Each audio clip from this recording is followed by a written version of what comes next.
sus pasos. Queremos seguir siempre. Su mensaje difundir y su esencia compartir. Aquí comienza Generación Francisco. Un resumen de la actividad, mensajes, gestos y enseñanzas del Santo Padre. Conducen Pablo Casano y Nadia Vilat. Esto es Generación Francisco, acompañando la prédica, los gestos y las enseñanzas de Francisco.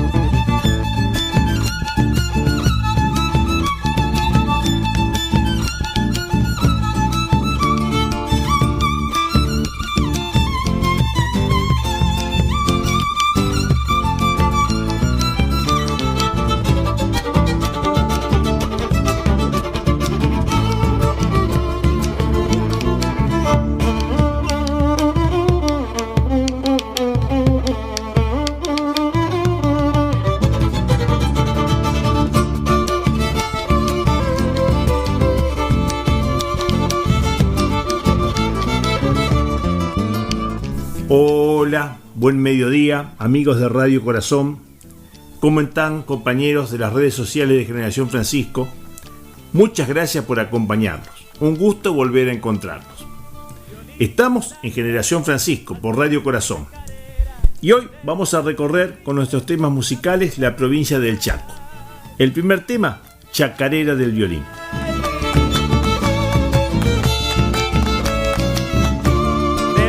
Ese viejo, hay ser del mismo su país.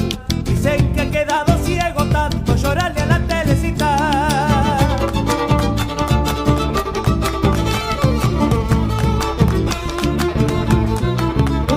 Camino de mano gasta de su mampa y de Mailín. Vamos con la primera nota. Francisco llegó en su papamóvil a la audiencia general del 15 de noviembre acompañado de 4 nenes. Iban junto a él en el papamóvil, y una señora, presumiblemente una mamá, y recorrió la plaza al son de Por una cabeza, el popular tango compuesto por Carlos Gardel con letra de Alfredo Lepera. Lo tocaba una orquesta de cuerdas instalada a un costado, mientras el Papa saludaba, bendecía a los asistentes y acariciaba a los bebés que la custodia le iba acercando. Después de haber dedicado una serie de catequesis durante las audiencias a las figuras que encarnaban el celo apostólico, el Santo Padre decidió resumir el celo apostólico en 4 puntos, basándose en su primera exhortación apostólica, Evangelii Gaudium, la alegría del Evangelio. Esta semana reflexionó sobre el primero de esos 4 puntos, la alegría. Reproducimos la síntesis en castellano. Queridos hermanos y hermanas, para concluir con el ciclo de catequesis que hemos realizado sobre el celo apostólico, quiero resumir su contenido en 4 temas inspirados en la exhortación Evangelii Gaudium en el 10º aniversario de la publicación. Hoy abordaremos la primera palabra, la alegría. Como a los pastores en Belén, también a nosotros se nos anuncia una gran alegría, que no es un concepto, ni siquiera una buena noticia, sino algo más, una persona, Jesús de Nazaret. Los cristianos no podemos ser gente triste, ni mucho menos resentida, traumatizada por los propios fracasos o el devenir de la sociedad. Al contrario, la fuerza de nuestro anuncio está en ser capaces de comunicar la alegría que nace del encuentro con Jesús, incluso en circunstancias difíciles. Pero para eso somos nosotros los primeros que debemos ser evangelizados. Como los discípulos de Maús, en medio de la desolación de la cruz y la pasión, estamos llamados a redescubrir su presencia en nuestras vidas, dejándonos sorprender por la fuerza de su amor y su alegría. Saludo cordialmente a los peregrinos de lengua española, Pidamos al Señor que renueve cada día nuestro encuentro con Él, que haga arder nuestro corazón con su palabra y también que en la Eucaristía nazca en nosotros el impulso que animó a los discípulos a salir a evangelizar el mundo. Que Jesús los bendiga, la Virgen Santa los cuide. Muchas gracias. Estamos compartiendo Generación Francisco, siguiendo los pasos de un grande. ¡Primerita, mi hermano! ¡Al distrito! Chaco querido, mi pago natal, tierra del quebracho y el algarrobal. ¡Oh, mi Chaco lindo nomás! La chaqueñada quiere festejar al 12 de agosto, fiesta del lugar. La semana pasada reprodujimos la primera parte del reportaje que le hicimos en nuestro espacio de YouTube Voces del Pueblo a Aníbal Torres sobre el discernimiento a la luz de la importancia que le atribuye Francisco a ese método, que tiene sus orígenes en los ejercicios espirituales ignacianos. Y Aníbal se explayó sobre la dimensión del discernimiento comunitario. Le contamos a quienes no nos hayan escuchado la semana pasada o no lo recuerden, que Aníbal es rosarino, politólogo, integrante del reconocido grupo de pensamiento social de la Iglesia Monseñor Gerardo Farrell, el grupo Farrell como se lo suele llamar y conocer, y colaborador externo de la Pontificia Comisión para América Latina de la Santa Sede.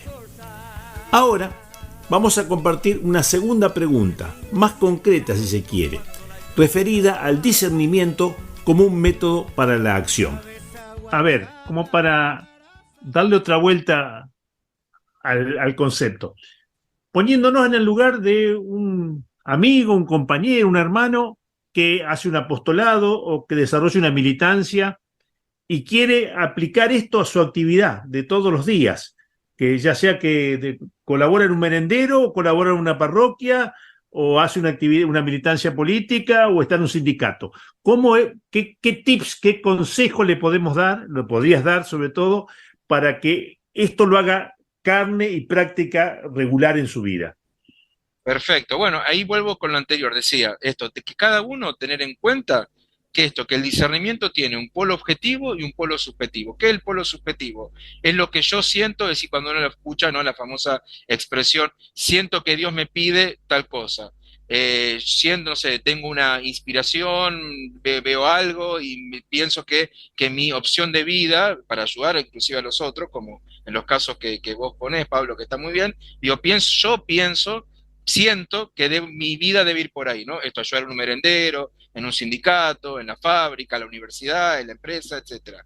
Bueno, ¿cuál es la dimensión objetiva? Es decir, yo tengo que contrastar, tengo que equilibrar lo que yo siento con esa realidad que me habla, que yo comentaba al principio. Entonces, ¿qué es lo que conforma la dimensión objetiva del discernimiento? De entrada, la palabra de Dios, ¿eh? O sea, contrastar lo que yo estoy sintiendo con, agarro el texto bíblico, a ver, encuentro, no sé, leo una parábola de Jesús, por ejemplo, ¿no? Por poner un ejemplo. La bienaventuranza, por ejemplo. Exactamente, la bienaventuranza, como dice el Papa, el gran protocolo, ¿no? A Mateo 5 y Mateo 25. Bueno, puedo tomar esos dos textos. ¿Qué me dice esa palabra de Dios? Entonces, pero me dice desde la exterioridad a mí, la palabra de Dios, los signos de los tiempos, es decir, como decía el padre Escalone, por dónde Dios está actuando en la historia, cómo Dios nos está hablando en esta historia, a través de qué nos habla. Pongo un ejemplo, Juan 23, en la encíclica Pacem in Terris, de hace 60 años, decía que los signos de ese tiempo eran tres. Por ejemplo, él decía, mayor participación de los trabajadores en la vida pública, mayor participación de las mujeres en las actividades sociales y un afán de emancipación de los pueblos, en ese caso del llamado en aquella época del tercer mundo, ¿no? Bueno, deberíamos preguntarnos cuáles son los signos, los tiempos de nuestra época, por dónde Dios está actuando, qué nos está pidiendo. Por ejemplo, pensemos en toda la cuestión climática. en el cuidado de la casa común, en el cambio climático, ¿no? Calentamiento global. Bueno, Dios no está hablando a través de esos signos de los tiempos.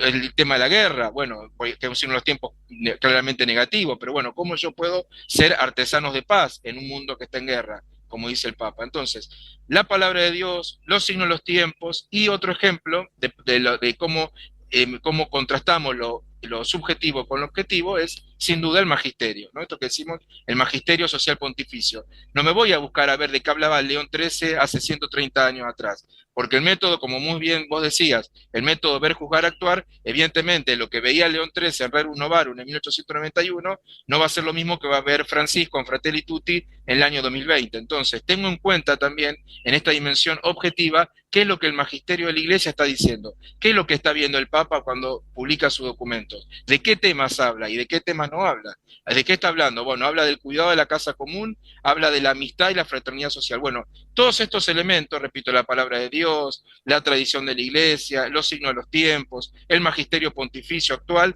debo internalizarlo, debo tenerlo en cuenta para mi discernimiento personal. Entonces, justamente para este tipo para estos hermanos, estas hermanas, estos amigos y amigas que están en diferentes ámbitos de la vida, ¿no? Sea una universidad, sea un sindicato, una empresa, una escuela, etcétera, un comedor comunitario, lo que sea, bueno, justamente, no solamente quedarse decir, yo siento que debo, no sé, mañana pasar de militar, digamos, a la universidad a poner a trabajar en un comedor comunitario. Eso puede ser, digamos, porque ¿cuál es el error? Es caer en un sentimentalismo, ¿no? Y eso siempre San Ignacio lo tenía muy en claro. Por eso, para no cometer esos errores, debo contrastar, debo armonizar y poner en todo caso hasta una sana tensión lo que yo siento en mi corazón y mi espíritu versus de lo que esa realidad me habla, ¿no?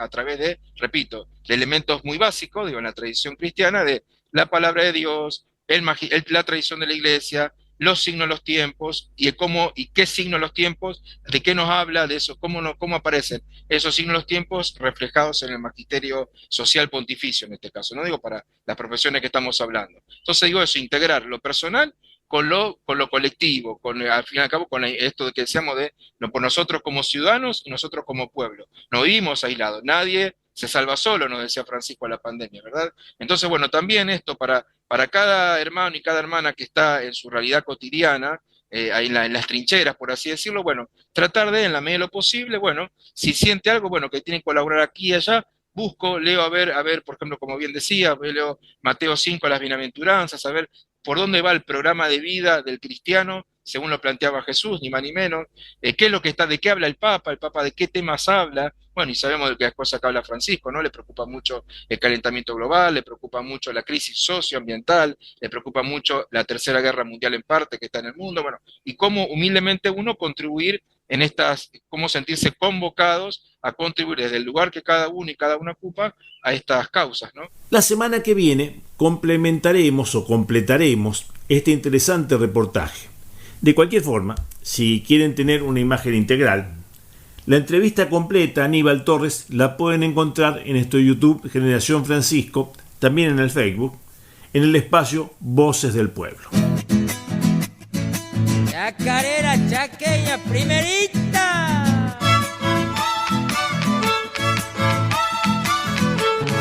Adentrito. Cuentan que han escuchado en el monte un gemir, ser el alma de un cura que toque violín.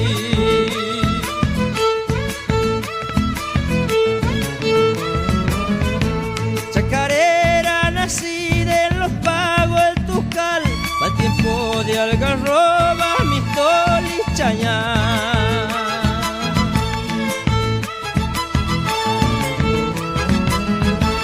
Orillándolo al río te sabe escuchar, en violines hechizos no puedo olvidar.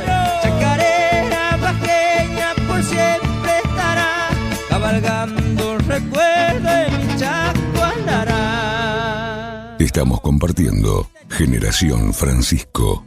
Y seguimos en nuestro programa radial de Generación Francisco. Ahora compartiendo unos minutos de la entrevista exclusiva que le hizo Jorge Fontevecchia este año a Francisco sobre algunos de los temas más polémicos: el comunismo y el peronismo. Tengo dos preguntas sobre comunismo. Voy a citar a un filósofo italiano, Gianni Vattimo, que dice, voy a leerle textualmente: el reproche más frecuente que se le dirige al Papa Francisco de la derecha y los conservadores, incluso dentro de la Iglesia, es que es comunista. Hay que tomárselo en serio, dice Vattimo. Los conservadores son por general gente muy realista, que percibe con exactitud todo aquello que pone en peligro el poder. Y agregó: si hoy pensásemos la posibilidad de una internacional comunista, la única dirección en la cual podríamos mirar es a la Iglesia Católica del Papa Francisco. ¿Cuál es su propia mirada de lo que fue el comunismo en la historia? Ante todo, el autor, lo respeto. Vattimo es un buen pensador, lo respeto. Hablé alguna vez con él, hace muchos años, ¿no? Lo respeto. Es un anacronismo eso, ¿no? El Papa es comunista. El comunismo es una ideología que se hizo doctrina social, que se hizo gobierno, una moda de pensamiento, pero no tiene nada que ver con el Evangelio. El Evangelio es otra cosa. El Papa trata de poner en práctica Mateo 25 o las bienaventuranzas, ¿no? O sea, usted casi 3 veces, sí, 2 veces explícitamente, una implícita, tocó el cielo y el infierno. Le tomo la figura. ¿Quién va al cielo y quién va al infierno? En Mateo 25 Jesús lo dice, que tuve hambre y me diste comer, tuve sed y me diste beber, estuve preso y me visitaste, estuve enfermo y me cuidaste. Eso es comunismo, porque es ocuparse de los más débiles, uno puede decir. Sin embargo, el Evangelio es eso, y vamos a ser juzgados por eso. Las bienaventuranzas son el antisigno de un imperialismo, ¿no? Pero no quiere decir que sea comunista. El comunismo es una cosa que vino después con otro tipo de doctrina, ¿no? Que nace de otras pautas. Pero el Evangelio ciertamente no es felices los que tienen plata, felices los que tratan a los demás como esclavos, felices, no, es todo al revés, ¿no? Tenemos que de alguna manera releer las bienaventuranzas y Mateo 25, nada más. Ahí tienen todo el cristianismo. Y Santo Padre, ¿hay alguna posibilidad en el futuro? Hablábamos de cuando el tiempo se detiene, Fukuyama con el fin de la historia, el triunfo del capitalismo a partir de la caída del muro de Berlín. ¿Hay alguna posibilidad de que propuestas como las de Vattimo, de un comunismo no estalinista, de un comunismo en el sentido de lo común, sean posibles en el futuro? ¿Se lo imagina plausible? Hay experiencias de eso, pero tan simplemente no, sino coordinación en los movimientos populares, por ejemplo, ¿no? O sea, diversas pautas, pero unidas en fraternidad, ¿no? Una de las cosas que nunca hay que hacer con la humanidad es uniformar. Cuando uno uniforma para la derecha, para la mitad o para la izquierda, arruinó. La originalidad humana es la que nos hace mantener las tensiones, ¿no? Esa filosofía de las tensiones que Guardini maneja tan bien, ¿no? Esas tensiones que no son excluyentes, pero son las que hacen que de alguna manera uno vaya adelante, ¿no? Por eso el comunismo ahí,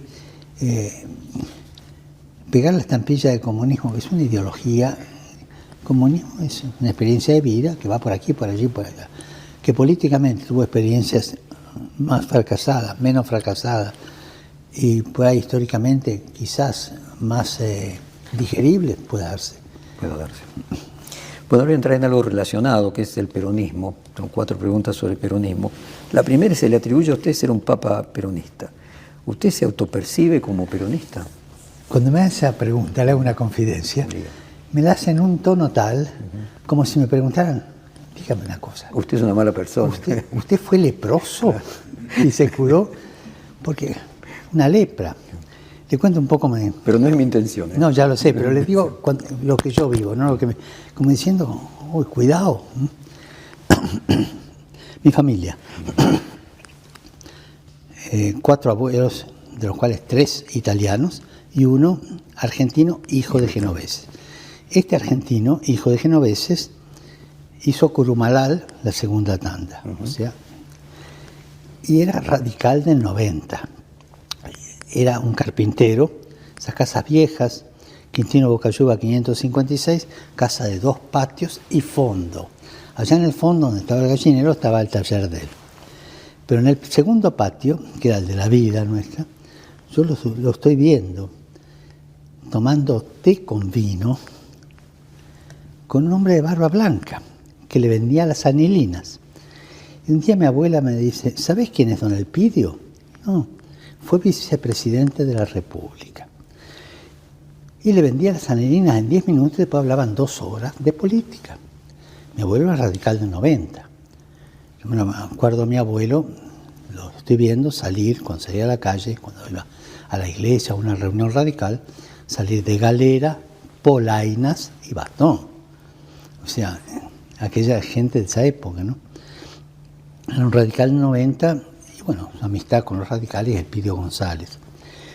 Y nuestra familia heredó siempre ese ser radical, ¿no? Cuando empezó el movimiento peronista, justicialista, antiperonistas tremendos. Y en los tiempos ya un poco de, ya más dictatorial, por usar una palabra forzada, quizás, que no quiero usar. Más autoritario. Más autoritario del peronismo, donde la prensa estaba controlada, nosotros comprábamos La Nación. Uh-huh. Los viernes pasaban los chicos socialistas vendiendo La Vanguardia, yo era chico. Y papá seguía La Vanguardia y salía a comprar La Vanguardia porque era alguna de las cosas que traía otra voz. El periódico del diario del Partido Socialista. Claro. En el 45 yo me acuerdo lo que fue Plaza Francia. Aquel acto donde fue desde la Regina Pacini de Alvear hasta Américo Yoldi, hasta el socialismo más moderado, ¿no?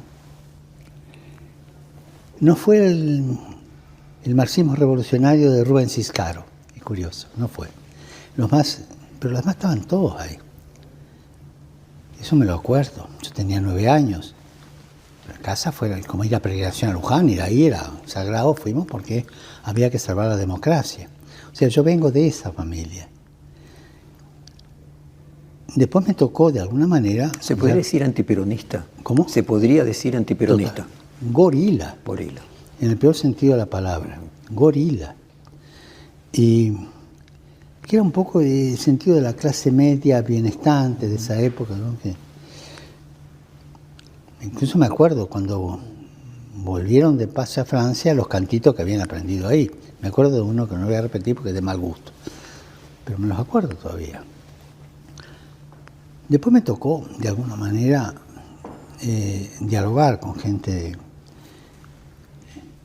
Como obispo me tocó acompañar a una de las hermanas de Evita, la última que murió, la esposa de Bertolini, que venía a confesarse conmigo. Una mujer buena, y nada que ver. A mí se me licuó ese antiperonismo y pude dialogar con gente peronista bien, gente sana, como el radicales sanos. Lo importante del peronismo, lo que llamó la atención de ciertos grupos más católicos y eso, fue la elaboración de la doctrina social de la Iglesia, que se la hizo el arzobispo de Resistencia, Monseñor De Carlo. Eso es histórico. A tal punto que en el seminario de Resistencia, que se lo hizo Perón a De Carlo, Perón hablaba a la plaza desde el balcón. Y un día se ve que había oído cosas y quiso defender al arzobispo. Y dijo esto, textual, quiero aclarar una cosa. Dicen que De Carlo es peronista. Mentira. Perón es decarlista. O sea, ahí había una fusión. ¿Por qué? Porque De Carlo le dio la redacción de la doctrina social de la Iglesia que Perón la asumió, ¿no? O sea que el peronismo es un movimiento popular que tiene un largo camino y que convocó a mucha gente con proyectos de justicia social y un momento político. Pero mi familia ciertamente era antiperonista y yo tuve que tratar con toda la gente y cambiar un poco la perspectiva, ¿no? Incluso historias más domésticas que me contó la señora de Bertolini, que fue la última que murió de las hermanas, y a mí me abrían los ojos de la crueldad de lo que fue también la persecución de la Revolución Libertadora. Eso es verdad. Releer Mateo 25. Releer las bienaventuranzas. Una linda labor. Mateo y las bienaventuranzas. unos lindos deberes para hacer en casa, tarea para el hogar y el discernimiento. Primerita, mi hermano.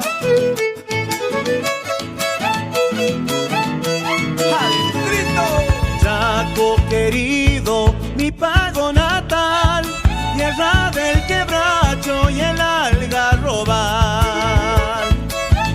Oh, mi Chaco lindo nomás. La chaqueñada quiere festejar al 12 de agosto, fiesta del lugar.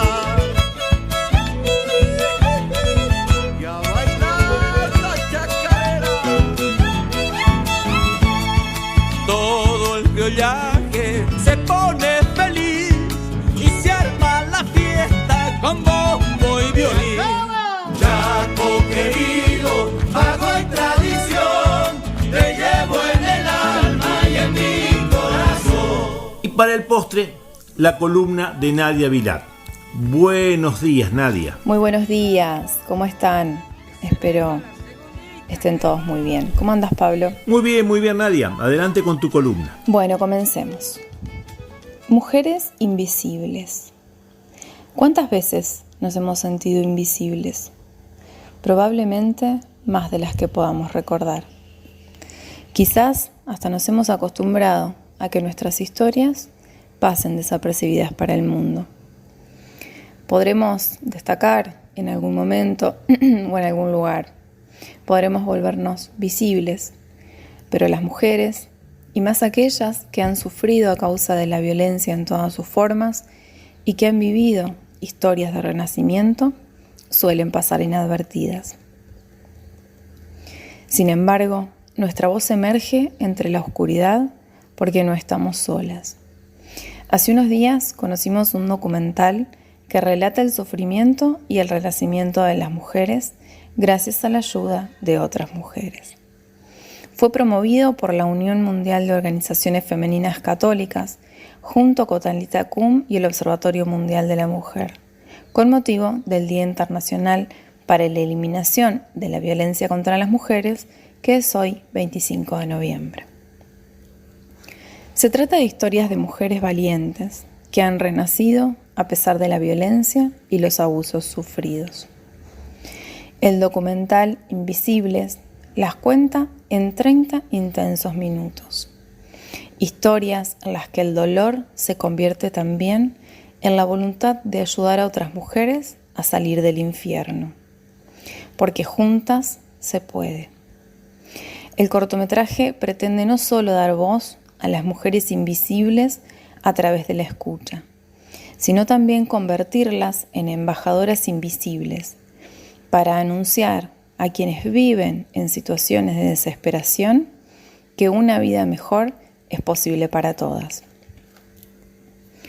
Este documental, explica María Elía Servino, directora de Relaciones Institucionales del Observatorio Mundial de las Mujeres, nace de dos realidades. Porque por un lado, la Unión Mundial de Organizaciones Femeninas Católicas ya es un observatorio sobre las mujeres de todos los continentes. Pero porque después decidimos crear un verdadero observatorio para dar visibilidad a las mujeres que, como dice el Papa Francisco, desgraciadamente caen a menudo en la globalización de la indiferencia. De hecho, el Santo Padre ha subrayado a menudo cómo los derechos de las mujeres, muchos más vulnerables que los de los hombres, a menudo no se respetan. Y de ahí que decidiéramos ayudar a estas mujeres a cambiar sus vidas. Y este fue el origen de nuestra investigación en África y del documental Invisibles. El documental se rodó en Togo y muchas de las mujeres que participaron proceden de Ghana, donde a menudo han sido víctimas de la violencia y las penurias. Fue una experiencia realmente hermosa y muy envolvente, afirma Lía. Vivimos con estas mujeres durante 15 días, siempre permaneciendo juntas y conociéndonos.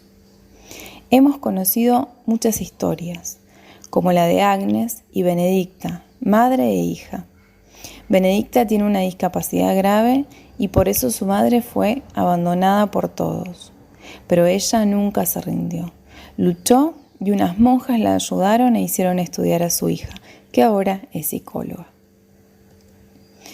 Y luego está la historia de Dorcas, que fundó un orfanato porque allí hay muchos niños que necesitan ayuda.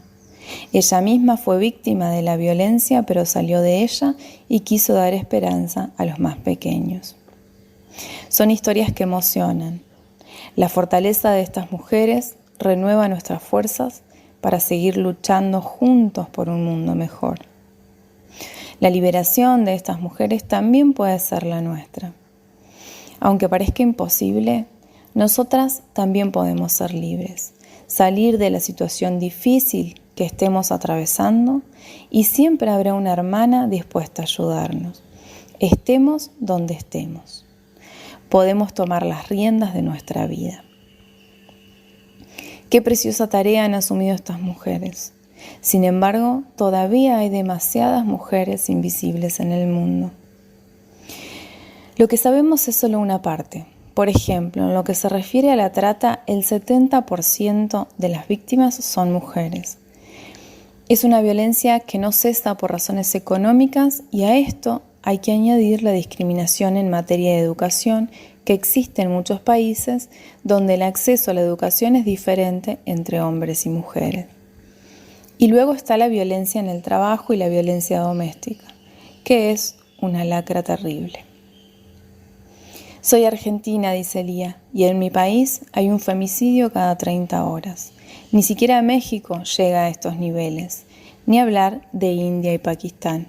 Por eso no debemos detenernos, sino seguir trabajando para que todos tengan voz y oportunidad de una vida digna.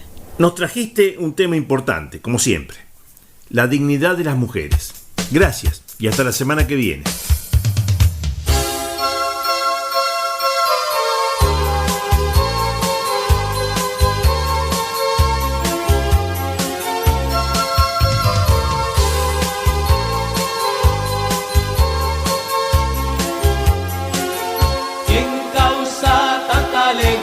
La Concepción de María, la Concepción de María.